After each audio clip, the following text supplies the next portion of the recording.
Thanks for tuning in. This is The Life of a Miner, and let's check out week 114 of my mining payouts. I know what I do and I know what I need.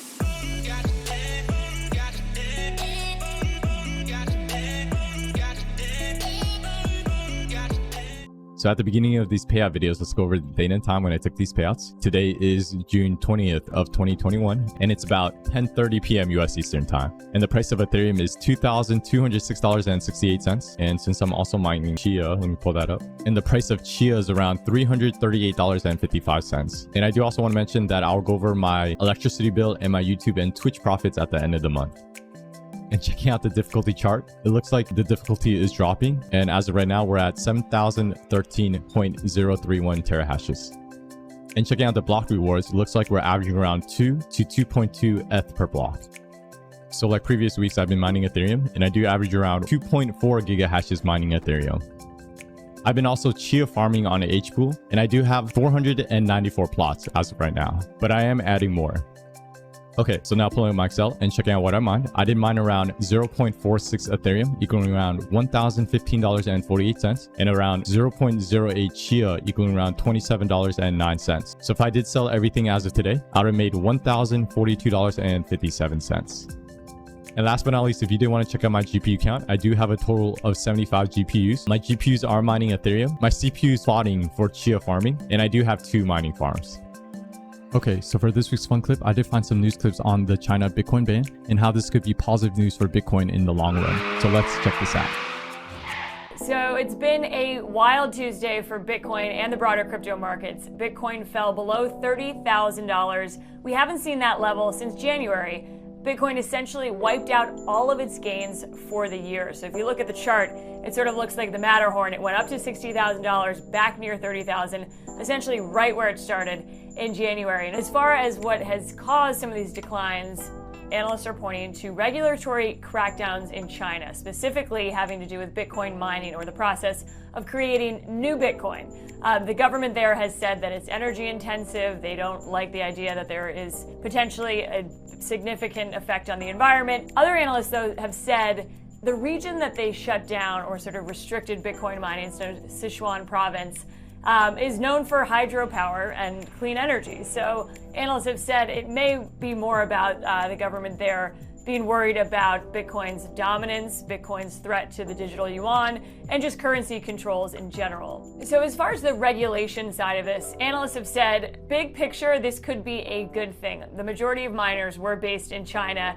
Bitcoin is seen as sort of this decentralized market. The idea that all of the Bitcoin miners would be in one region isn't necessarily a good thing for Bitcoin long term. So folks have said it's a good thing in that sense. It could also be a good thing to get Bitcoin mining away from some of those coal-fired regions in places like Inner Mongolia.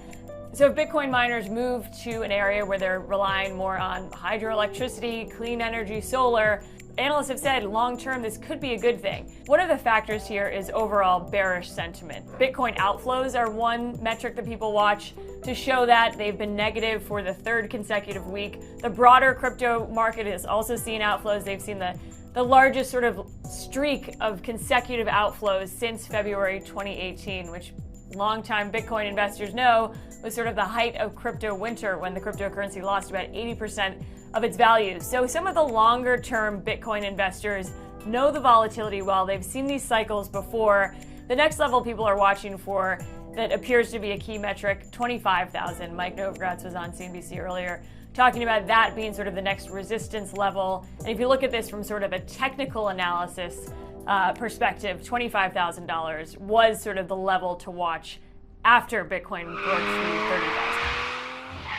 I think regulation is going to help us in the long run, right? Right now, the total crypto market cap is less than $1.5 trillion, right? This whole system works by becoming bigger and bigger, right? It's less than 40 basis points of global net worth. And so the only way it becomes 3%, 4%, 5% is to have institutional money participate. And so we are going to get regulation. And that was Michael Novogratz on Squawk Box yesterday discussing the price of crypto amid a volatile streak for Bitcoin. The coin briefly dropping below 30,000 on Tuesday morning, but bouncing back throughout the day. Dogecoin, Ripple, and other cryptocurrencies saw sharp drops this week as well, reigniting concerns of what could turn into, or at least people are worried about, a crypto winter. Joining us right now with his take on crypto and the rest of the market, Tom Farley, Farpeak Chairman and CEO. He's also, of course, the former president of the New York Stock Exchange. Tom, it's great to see you. Curious your reaction both to the move in Bitcoin, I think in large part as a result of what China has done, but also in the context of what we've heard out of the Fed and what we see in the broader markets. Good morning, Andrew. It's great to be back. I think Novo was kind of, I like the way he thinks about it. Oh, it's $1.5 trillion market cap. I think of Bitcoin as being a sub-trillion-dollar market cap. I think the upper bound for now is gold, which is about a $10 trillion market cap. In order for Bitcoin to someday exceed gold, it'll have to be more of a accepted form of currency. I'm not sure, frankly, if it ever gets there. With respect to the recent price moves, I'm kind of sanguine about them. Bitcoin's a very volatile asset class, in part because it's a new asset class. I have no doubt it'll go up, it'll go down. Over the long term, I still think it's a lower left to upper right trend, and I think we're going to see that play out over 5 years. I think this kerfuffle about energy usage is an interesting conversation, but by and large, I think it'll be resolved because I think the blockchain at its core adds to efficiency, and in fact will add to energy efficiency over time. And so I'm still very optimistic about the whole asset class, but in particular, frankly, higher highs and higher lows usually mean something goes up to 50, pulls back to 40, goes to 60, pulls back to 50. It doesn't mean goes up to 20,000, pulls back to 2,000, goes up to 65,000, pulls back to 8,000, goes up to. You see what I'm saying? I mean, higher highs and higher lows can be something that people can ride out. Yeah, I completely agree. But why would you ride this out? Kramer yesterday said, I'm out and I would buy back in. He said like a 10 to Bitcoin at 10 or 11,000. 65 to 10 or 11,000 that's not a normal asset. Yeah, it's interesting. I heard You're a New York Stock Exchange president. Now, I heard his comments, and I tuned into Mad Money, hoping he was going to expand on it in the opening, and he didn't. He made short reference to it. I didn't understand, and maybe we could talk to him at the end of the show here. I didn't understand his justification. He mentioned China. Yeah. Well, the China crackdown. The fact that China's cracking down on the Bitcoin miners, but sentiment. also anybody who wants to trade it. I mean, if they crack down on it, and they've been one of the biggest players, his thought is maybe it's hit the highs. But they just. Yeah, but it's a global phenomenon. But he was talking about Bitcoin is global. He was talking about investor sentiment. He said no one hates it, and until everybody still says they're like you. That people are going to puke it out, and then it's going to trade down. Okay, I understand. I mean, he always says there's always something really smart in what he says. But I think the larger issue is upper right. Joe, good morning. Good to have you weigh in on this. I guess I wonder, is China the boy or the wolf in this situation, or maybe in a sense both? Because right now, what China is doing on the mining side does seem to be having an effect in terms of reduced intensity of mining activity. Obviously, we saw the price impact. What's the connection between what China is doing right now, the price action in Bitcoin, what it might mean for the longer term? Yeah, no, thanks for having me back. I think China is certainly the boy who cried wolf, but the reality is that the wolf showed up this time. China is constantly coming out with these headlines that they're banning Bitcoin. This has been happening since 2013, 2014. Those of us who work in the industry are very accustomed to these headlines. They don't usually scare us, but the reality is that this time China seems to be very real about this, and they do seem to be enforcing this action. And so what that means in the short term is this is going to weigh on the Bitcoin price, right? You have miners, you have financial institutions, traders, other players in China unable to participate in these markets right now in the same way that they usually do. In some cases, probably being forced to liquidate some of their treasuries and their holdings, and that's going to weigh on the market. However, in the long term, this isn't necessarily a bad thing for Bitcoin. Moving some of the hash power and the mining power offshore from China is actually great for Bitcoin's diversification and underlying security. Right. So longer term, perhaps, if you do have the mining activity more distributed across the world, it maybe increases the value proposition as it's a decentralized asset. Exactly. But I do think it's interesting to try and get at the causal links, if there are any in the short term, between how much is mined, how much is being used in terms of actual transactions or use in building technology, and how much of it is just kind of being bought as digital gold, its speculative run up, because presumably when Bitcoin went from 10,000 to 60,000 in a few months, there was not a 500% increase in the real world usage of this stuff. So there isn't necessarily a one-to-one relationship in terms of price.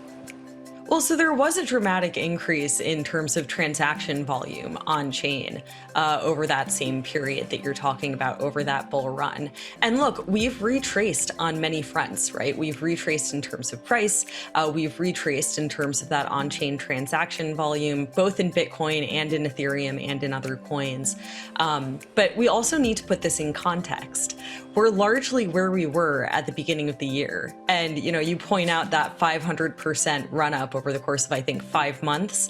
You don't get that kind of rally without also getting a little bit of volatility along the way. And that's certainly what we've been seeing this week. Sure. And there is a way to frame the volatility as, $1 trillion in value on paper, so to speak, went away, and there hasn't necessarily been a lot of dislocation in the markets or other kind of spillover into other asset classes, I guess you could say. But what do you think it does mean for maybe some of the secondary coins? Has this been a real moment of truth for what's real and what's not?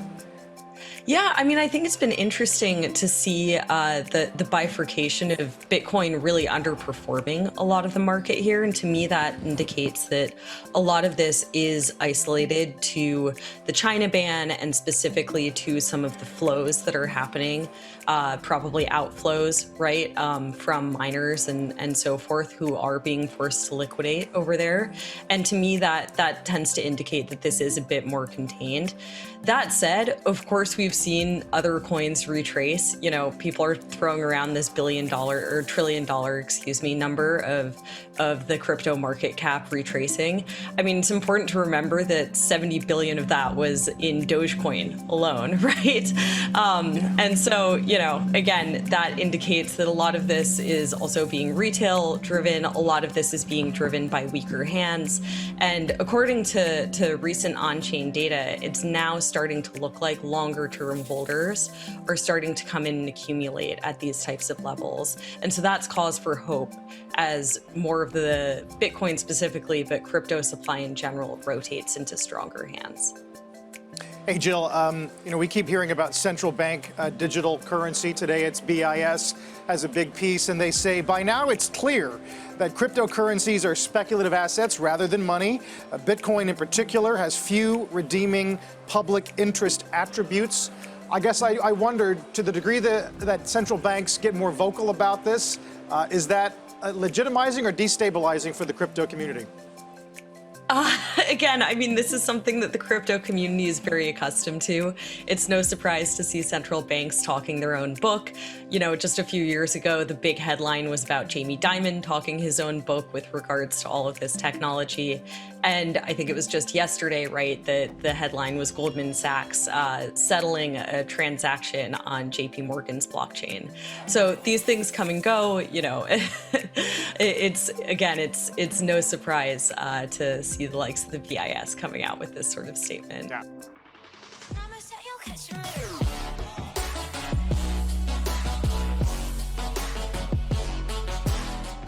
Alright, so thanks for checking out this week's mining payout. Stay tuned for next week's as well. And shout out to this week's random comment winner. And if you did want to be featured, just write a comment below. And if you have any questions and you want to ask me live, I do stream live on Twitch at twitch.tv/thelifeofminer every Sunday, 2:30 p.m. US Eastern Time. And if you do need any type of help, definitely join the Discord. I or someone eligible will definitely help you out. Okay, so hope you enjoyed this video. Thumbs if you enjoyed it, sub if to see what's next. But of course, thanks for watching and always, happy mining.